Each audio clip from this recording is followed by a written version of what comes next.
오늘은 요한복음 1장 29절과 36절 단 두 절을 오늘의 말씀으로 읽었습니다.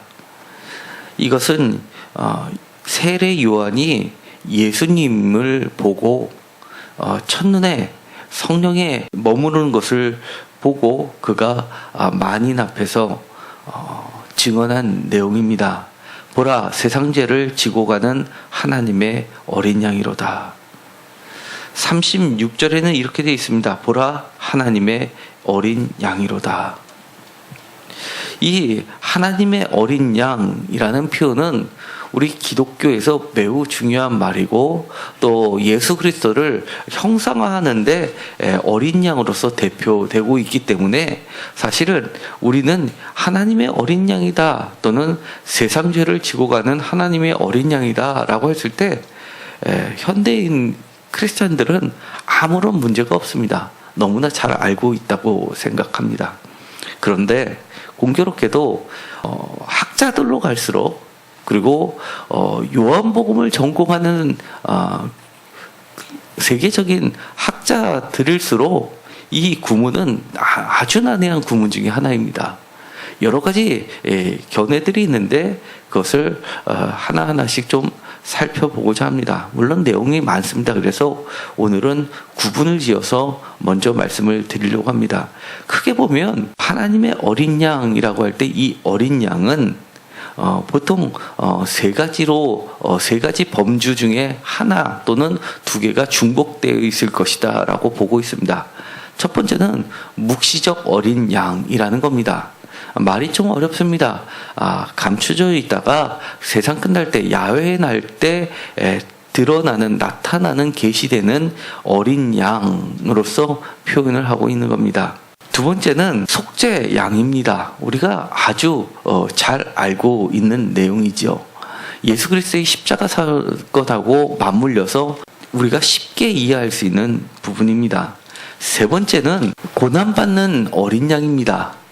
그래서 우리가 이 하나님의 어린 양 할 때 대표적으로 이사야서 53장에 있는 어린 양에 관련된 것으로서 이해를 많이 합니다. 우리가 언뜻 듣기로는 이 세 가지가 사실은 다 똑같은 내용인 것 같습니다. 그러나 가만히 그것을 놓고 보면 사실은 엄청난 차이를 갖고 있는 것인데, 우리 현재 이미지 속에서는 그게 섞여 있습니다. 우리가 예레미야서를 그동안 많이 보았습니다. 예레미야서 11장에 보면 어린 양 이야기가 나옵니다. 11장 19절에 예레미야가 자신을 보면서 했던 말이 있습니다. 나는 끌려서 도살당하러 가는 순한 어린 양과 같으므로 그들이 나를 해하려고 꾀하기를, 우리가 그 나무와 열매를 함께 박멸하자. 그를 살아있는 자의 땅에서 끊어서 그의 이름이 다시 기억되지 못하게 하자 함을 내가 알지 못하였나이다 라고 하면서 하나님께 하소연하는 장면이 나오게 됩니다. 이 예레미야를 핍박하는 사람들, 특별히 그의 고향 사람들이 앞장섰는데 그 아나덧 사람들에 대해서 하나님은 재앙으로 갚아주시겠다라고 말씀을 하시는 겁니다. 눈물의 선지자 예레미야는 그야말로 예수님의 표상이기도 합니다. 그런데 이 예레미야가 자신을 향해서 도살당하러 끌려가는 순한 어린 양처럼 자신을 비유했던 그 말이 이 오늘날에는 예수 그리스도의 어린 양, 대표적으로 어린 양이 표현화된 것은 요한 문헌들, 요한복음, 요한 1, 2, 3서, 요한계시록에 두드러지게 되는데, 이 요한복음 전체에서 예수 그리스도를 가장 잘 드러낸 말 중에 하나가 서론을 빼고 1장 1절부터 18절에 있는 노래를 빼고 나서 제일 먼저 등장하는 게 바로 어린 양이기 때문입니다. 그런데 이 세상 죄를 지고 가는 하나님의 어린 양이라는 표현과 이 예레미야서에서 얘기하는, 예레미야 자신이 이야기하는 도살당하러 가는 순한 어린 양이라는 같은 어린 양이지만 이거는 사실은 틀린 겁니다. 예레미야가 이야기한 거는 서두에서 이야기한 것처럼 이사야서 53장에 있는 고난받는 종에 해당하는 것이고, 이 속죄에 해당하는 것도, 그리고 묵시적 어린 양도 사실 아닙니다. 좀 더 이해를 쉽게 하기 위해서 예레미야가 그러면 속죄의 기능을 했냐라고 했을 땐 그건 모두 다 아니라고 할 것입니다. 그렇기 때문에 이 예레미야가 자신을 지칭하면서 어린 도살당하러 끌려가는 어린 양이라고 했을 때는 이런 세 가지 중에서 엄격히 구분돼서 고난받는 주의 종의 모습을 하고 있는 겁니다. 그렇기 때문에 학자들은 이것을 보면서 세례 요한이 이 말을 했을 것 같지가 않다라는 게 거의 중론 중에 하나입니다. 오히려 세례 요한보다는 이 요한복음의 저자가 세례 요한의 입을 통해서 했던 증언으로서 보는 것이 가장 중론 중에 하나입니다. 그럼에도 불구하고 이 셋은 또 구분이 됩니다. 그렇다고 그러면 오늘 세 가지 주요 논제 세 가지 중에서 첫 번째 묵시적 어린 양에 대해서 좀 더 이야기를 하려고 합니다. 이 묵시적 어린 양이라는 것은 야훼 때, 세상 끝날 때 하나님께서, 여호와께서 나타나셔서 이끄시는데, 이스라엘 백성들을 이끄시는데 드러나는 모습이 어린 양의 이미지라는 겁니다. 그런데 이 어린 양이 어떤 어린 양이라는 것이 중요하다는 겁니다. 그렇기 때문에 이 구약에서 이야기하는 것, 어린 양이 누구였을까라고 했을 때 이 요한복음 저자는 그래 맞아, 그 어린 양, 묵시적 어린 양이 예수 그리스도였어 라고 하면서 고백하는 것이라고 할 수 있는 거기 때문입니다. 그런 고백이 오늘 설교를 마칠 때 우리들에게도 흘러나왔으면 좋겠습니다. 이 어린 양이라는 것은 마지막 때 야훼께서 이 땅에 오셔서 인도해 주시는 인도자의 어린 양의 개념입니다.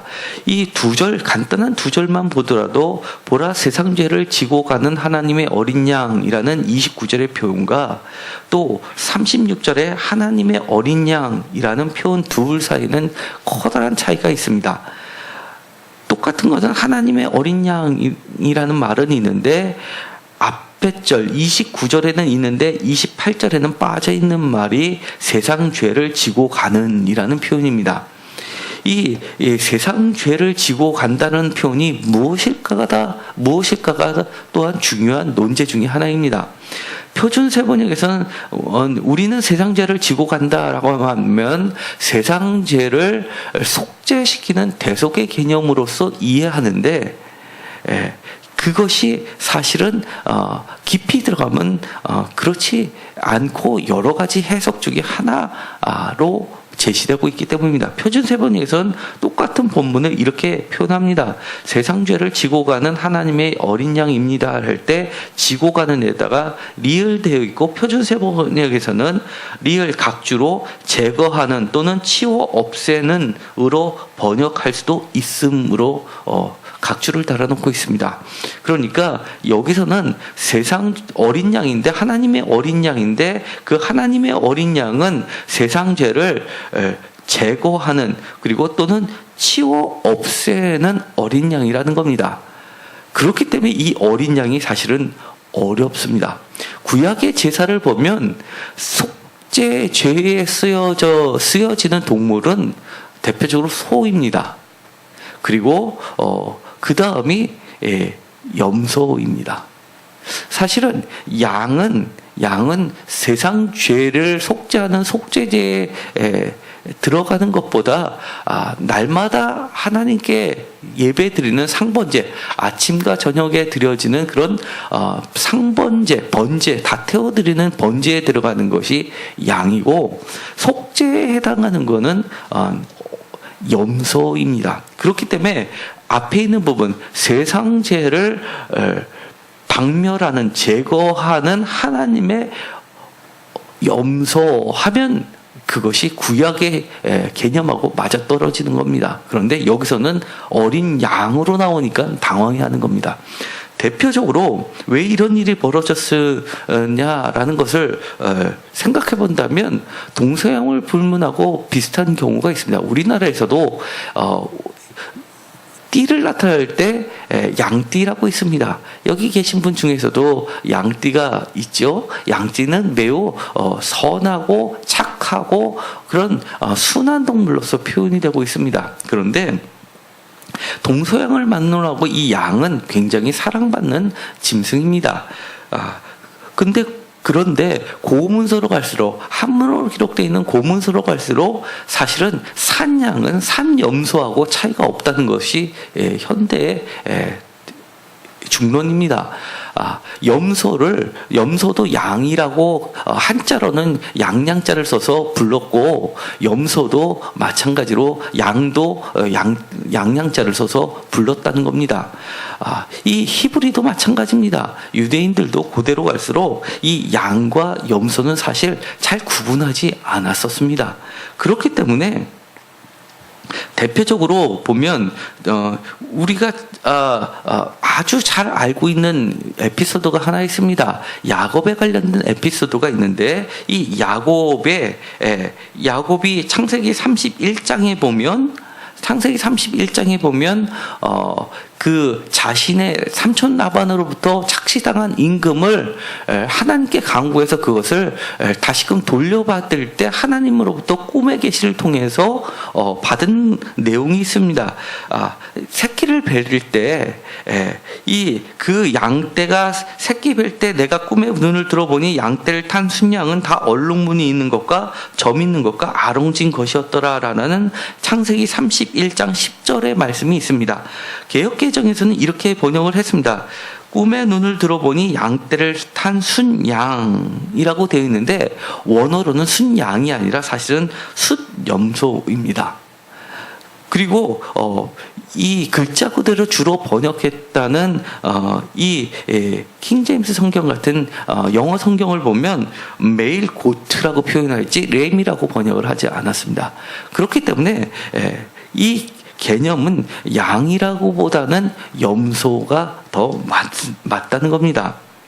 그리고 그런데도 불구하고 이 양에 대한 개념으로 바뀌게 되는 것은 묵시적, 아까도 얘기했지만 묵시적 어린 양 할 때 이 묵시적 개념에 관련돼서 염소 대신에 양의 개념이 등장하는 것이 나타납니다. 대표적으로 성경에도 그것이 있습니다. 고대 사회로 갈수록 이 양과 염소에 나타난 뿔은 권위와 힘과 능력을 상징했습니다. 다니엘서 8장 20절에 보면 이 환상을 본 이야기가 나오는데, 8장 20절에 이렇게 되어 있습니다. 내가 본 바 두 뿔 가진 순양은 곧 메데와 바사 왕들이요. 21절 털이 많은 순염소는 곧 헬라 왕이요. 그의 두 눈 사이에 있는 큰 뿔은 곧 그 첫째 왕이요. 22절 이 뿔이 꺾이고 그 대신에 네 뿔이 났은즉 하면서 여러 동물의 이야기를 하는데, 두 뿔을 가진 순양보다 더 힘이 센 그 다음 왕이 바로 순염소, 큰 뿔이 있는 순염소 환상을 보게 됩니다. 이처럼 묵시적으로 이미지화해서 나타나는 것들이 있는데, 바로 이 순양이라든지 순염소는 왕들을 상징하는 겁니다. 그래서 심지어 선지서에 보면 우상 중에서도 순염소를 숭배하는 이스라엘 백성들을, 그리고 유다 백성들을 하나님께서 심판하신다는 이야기를 하고 계시기도 합니다. 뿐만 아니라 우리가 그런 우상에 대한 관련된 것들 때문에 순염소를 섬기던 것 때문에 예수님께서 비유로도 그렇게 이야기하셨습니다.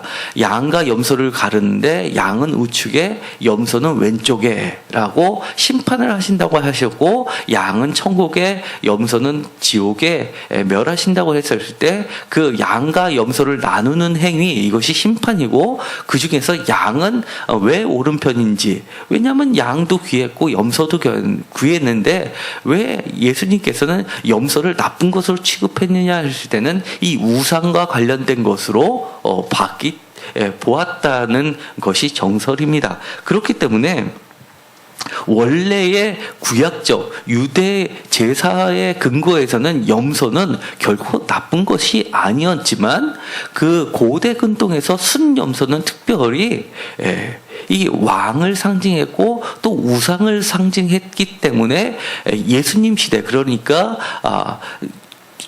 기원 전후를 가리는 그런 이 묵시 사상이 왕성했던 때일수록 갈 때 그것이 우상의 이미지로 바뀌었다는 것을 우리는 알 수 있습니다. 또한 대표적으로 이 염소와 관련돼 가지고 성경에서 이야기하는 것이 있습니다. 에스겔서 34장 17절에서도 마찬가지로 이렇게 양과 염소 사이를 가른다는 이야기가 나옵니다. 주여께서 이같이 말씀하셨느니라. 나의 양떼 너희여, 내가 양과 양 사이와 순양과 순염소 사이에서 심판하노라. 여기서는 양과 염소를 갈라놓는다고만 이야기했지 오른쪽 왼쪽 좋은 거 나쁜 거라고는 이야기를 하지 않습니다. 그러나 여기서는 양과 양 사이, 순양과 순염소 사이를 심판의 개념을 이야기하고 있는데 왜 이런 이야기를 하냐면 이 양만을 키울 때 양은 리더십이 없다고들 합니다. 그럴 때 이 중간에 순염소 한 마리를 중간에 끼워 놓으면 순염소가 이 양들을 이리저리 몰고 다니는 효과가 난다고 해서 어떤 리더의 역할도 보고 있는 겁니다. 그래서 나중에는 양과 염소를 분리시킴으로써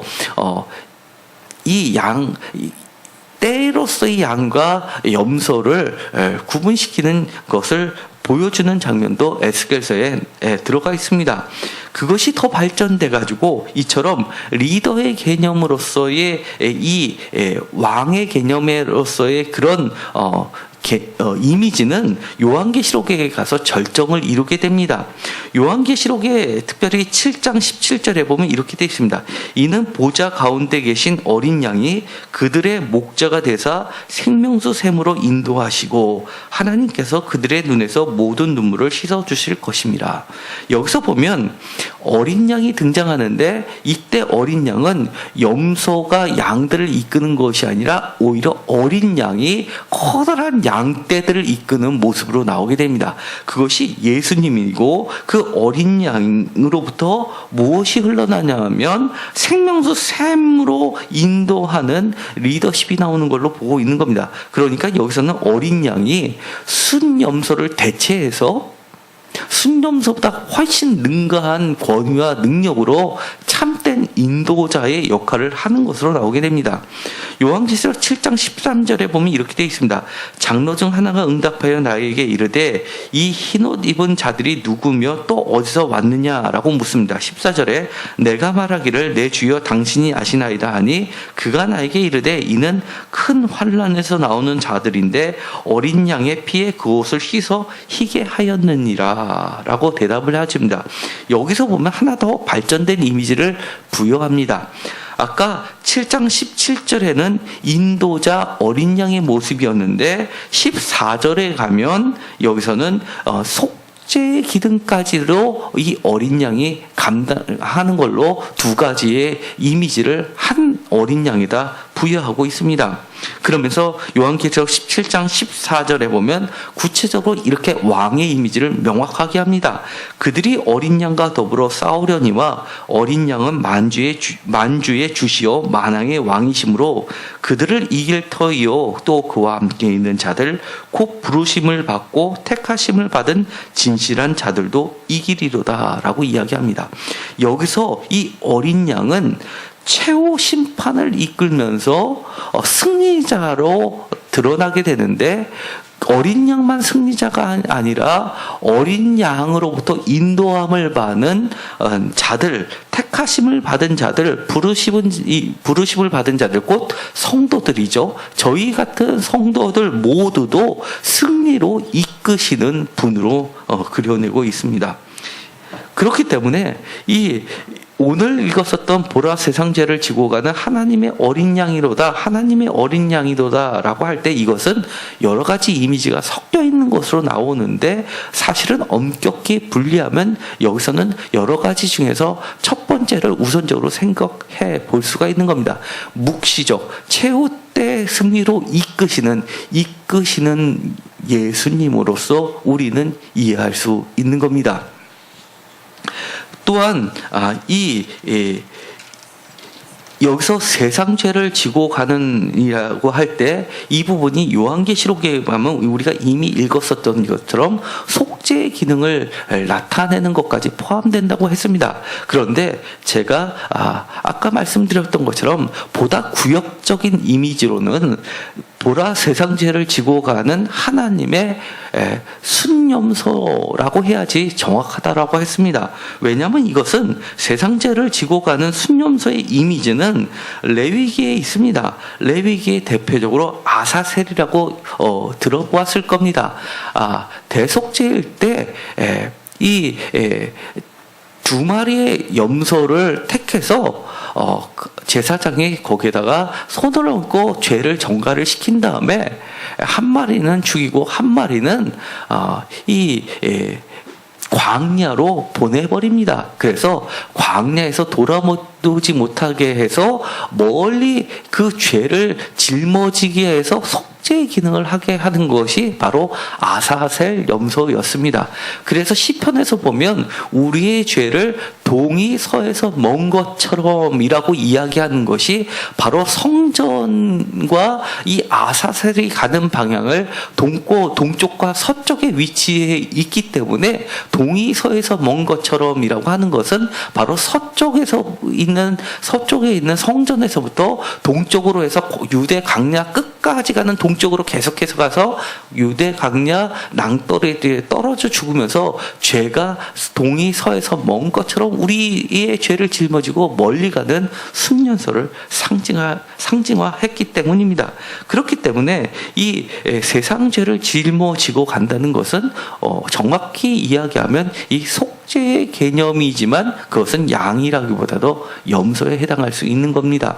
그렇지만 묵시적 개념에 의해서 우리가 이미 살펴본 것처럼 절정을 이룬 요한계시록을 갈 때는 이 모든 것이 어린 양의 인도자 어린 양의 개념에 이 속죄의 개념까지를 구체화시켜서 인도하셔서 나중에 최후 승리까지 이끄시면서 우리의 죄도 박멸하시는 분, 흰옷 입은 깨끗게 하시는 분으로 그려내고 있는 겁니다.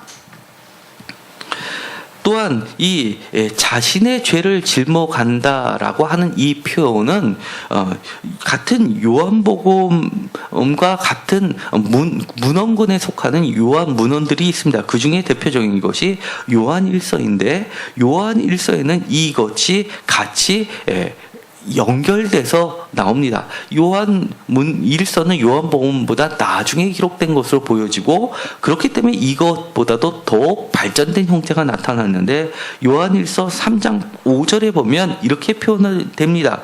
그가 우리 죄를 없애려고 나타나신 것을 너희가 아나니 그에게는 죄가 없느니라. 여기서 그가 우리 죄를 없애려고 라는 이 없애다라는 표현은 아까 보라 세상죄를 지고 가는 에서 지고 가는 것이 제거하는 없애는 이라는 이 지금 요한일서 3장 5절에 나온 것과 같은 내용이 되는 겁니다. 뿐만 아니라 요한일서 3장 8절에 보면 이렇게 표현합니다. 죄를 짓는 자는 마귀에게 속하나니 마귀는 처음부터 범죄함이라. 하나님의 아들이 나타나신 것은 마귀의 일을 멸하러 하심이라. 여기서도 멸한다라는 개념이 나타납니다. 표준세번역에서 각주 리을하고 제거하는 또는 치워 없애는 이라는 것으로 번역할 수 있다는 것이 바로 요한일서 3장 5절과 8절을 염두해 둔 것이라고 할 수 있습니다. 그렇기 때문에 여기서 이야기하는 하나님의 어린 양이라고 할 때 에레미야서 11장에 나와 있는 그런 고난받는 종의 개념보다는 속죄의 개념은 나중에 더해졌지만 그보다 더 우선적인 것은 왕의 개념, 인도자의 개념, 그다음에 이끄는 자의 개념으로서 묵시적 개념의 어린 양이라고 할 수 있는 겁니다. 사실 이런 개념은 창세기의 아브라함 이야기에서도 사실을 어느 정도 반영은 되어 있다고 할 수 있습니다. 왜냐하면 창세기에 보면 아브라함이 이삭에게 번제를 드리러 갈 때 번제에 쓰일 나무를 이삭에게 짊어지게 하고라는 이 짊어지다라는 표현이 들어가 있기 때문입니다. 그리고 나서 나중에 발견한 것은 뿔이 숲에 걸려서 꼼짝달짝 못하는 어린 양을 발견하게 되는 겁니다. 거기서도 어린 양이 등장하는데 어린 양의 뿔, 그러니까 뿔이 걸린 어린 양이라는 것은 힘이 빠진 헤어나갈 길이 없는 양을 상징하고 있는 겁니다. 그렇기 때문에 이 짊어진다는 개념은 사실 구약 여러 군데에서 각각 나눠져 있는 것이 여기에서 한 곳에 이렇게 한꺼번에 복합적으로 반영됐다고 할 수 있습니다. 대표적으로 우리가 알고 있는 어린 양의 개념, 제일 먼저 떠오르는 것은 사실은 유월절의 어린 양입니다. 유월절의 어린 양이라는 개념도 엄격히 이야기하면 속죄의 개념은 아닙니다. 왜냐하면 유월절의 어린 양의 개념은 요한복음에서 특별히 중요한 것인데, 예를 들어서 모세가 출애굽기에서 그들을 이끌면서 어린 양의 피를 문선추에 바르게 하고 나서 애굽 사람들의 장자는 죽이고 이스라엘 사람들은 건너갔다. 그래서 과월절 또는 유월절의 어린 양으로 표현합니다. 그런데 나중에 그거를 먹으라는 하나님의 명령 내용을 보면 그 뼈를 하나로 꺾지 말고 먹게 합니다. 그것이 나중에 바로 요한복음에서 도살당한 예수님을 표현할 때 그 뼈가 하나로 꺾이지 아니하고라는 십자가에서 그런 표현을 사용하는 것을 통해서 이 요한복음에서 이야기하는 것은 이 모세 때의 유월절 양을 표현한 겁니다. 그러면 이것은 속죄의 개념보다도 해방자의 개념이 더 크다는 겁니다. 사실 해방자라는 이 개념은 영어로 이야기하면 리디머라고 이야기합니다. 이 리디머라는 것은 주인을 바꾸는 행위입니다. 애굽의 종들을 그 주인인 애굽 사람이 아닌 하나님의 종들로서 주인을 바꿔치게 하는 겁니다. 이것은 이 시장에서 노예 시장에서 노예를 사고 팔 때 값을 지불하고 시장에서 그 노예를 사면 주인이 바뀌는 것을 전제하고 있습니다. 그래서 이 요한계시록에서도 보면 매매 개념을 가지고 어린 양을 설명을 합니다. 그런데 그 원어를 보면 아고라라는 시장 용어가 사용이 됩니다. 아고라는 시장입니다. 그런데 이 시장의 개념이 어근이 들어간 단어를 사용하는 이유는 바로 이 어린 양의 중요한 개념이 주인을 바꾸는, 종에서 해방시켜서 새로운 주인으로 이끄는 리디머의 개념이 있기 때문이다. 그래서 이 구속자라고 할 때는 속죄라는 말하고 구속이라는 말하고는 그래서 틀린 겁니다. 속죄는 그야말로 죄를 속하는 개념이고, 구속이라는 말은 해방이라는 뜻을 가지고 있는 겁니다. 그래서 여기서는 이 세상 죄를 짊어 가는 하나님의 어린 양이로다, 또는 유월절의 어린 양을 산정한다면, 묵시적 개념이 아니라 유월절의 어린 양을 상정한다면 이것은 해방자의 개념입니다. 그래서 요한계시록에서 마찬가지로 우리의 죄 속에 놓여 있는 우리들을 해방시켜서 참된 자유자로서 우리를 그 피로 사서라는 것은 바로 노예 매매를 할 때 사용했던 그 단어를 그대로 사용하면서 우리를 이끄시는 분으로 이야기를 하는 겁니다. 또 한 가지 이 구속이라는 그 개념에는 이것도 포함이 되어 있습니다. 예를 들어서 우리가 구약에서 많이 나오는 이야기입니다. 빚진 자가 채무를 다 갚지 못하면 그 빚을 갚기 위해서 채권자에게 몸이 팔려가서 종이 되는 경우가 있습니다. 그래서 면제년이 되면 희년이 되면 그 사람이 다시 해방되는 것을 하나님이 법으로 정하셨던 겁니다. 그럴 때도 마찬가지로 이 매매의 개념이 들어가고, 그럴 때는 속죄의 개념보다는 구속의 개념이라고 하는 겁니다. 해방한다, 구속시킨다, 아니면 이것이 빚을 청산한다, 면제시킨다의 개념까지 다 포함돼서 나중에는 바로 이 청구권의 의미도 갖고 있는 겁니다. 그래서 생명의 죄의 청구권, 죽음의 청구권에서 이 생명의 청구권으로 바꿔놓는 그런 역할을 예수님이 한다는 것을 보여주고 있는 것이 바로 어린 양의 개념입니다. 많은 이야기를 했습니다. 그렇지만 중요한 개념입니다. 비슷하지만 섞지 않고 구분시켰을 때 우리에게는 그 의미가 보다 명확하게 다가올 수가 있습니다. 이 세상죄를 지고 가는 하나님의 어린 양이라는 아주 짤막하지만 어린 양의 개념 중에서, 여러 가지 중에서 묵시적 개념의 어린 양을 통해서 우리를 죄에서 해방시키셔서, 구속시키셔서 참된 자유로, 생명으로 우리를 실패에서 성공으로, 승리자로 이끄시는 예수님을 만나게 된다는 겁니다. 우리가 이런 예수님만을 쫓아가는 것, 우리가 비록 양처럼 길 잃은 자일지는 모르겠지만 우리보다 앞서가시는 순령서가 아니라 우리보다 앞서가시는 어린 양 예수 그리스도를 쫓아갈 때 우리는 이처럼 우리도 예수님처럼 어린 양처럼 승리자가 될 수 있다는 것을 보여주는 겁니다. 기도하고 마치기로 하겠습니다. 하나님 감사합니다. 보라, 세상 죄를 지고 가는 하나님의 어린 양이로다라고 증언하였던 세례 요한의 증언을 우리도 증언하고 고백합니다. 우리를 쌓고 있는 많은 죄의 삭스로부터 우리를 구속시켜 주시옵시고 우리를 참다운 해방자로 이끌어 주실 줄을 믿습니다. 끝까지 승리하시는 예수님만을 바라보고 쫓아갈 수 있게 하여 주옵소서. 우리를 승리를 이끄시는 어린 양을 찬양 드립니다. 그분만을, 예수님만을 찬양하며 쫓아가는, 그리고 좌우를 들어보지 않는 그런 주님의 양들이 되게 하여 주옵소서. 예수 그리스도의 이름으로 기도드렸습니다. 아멘.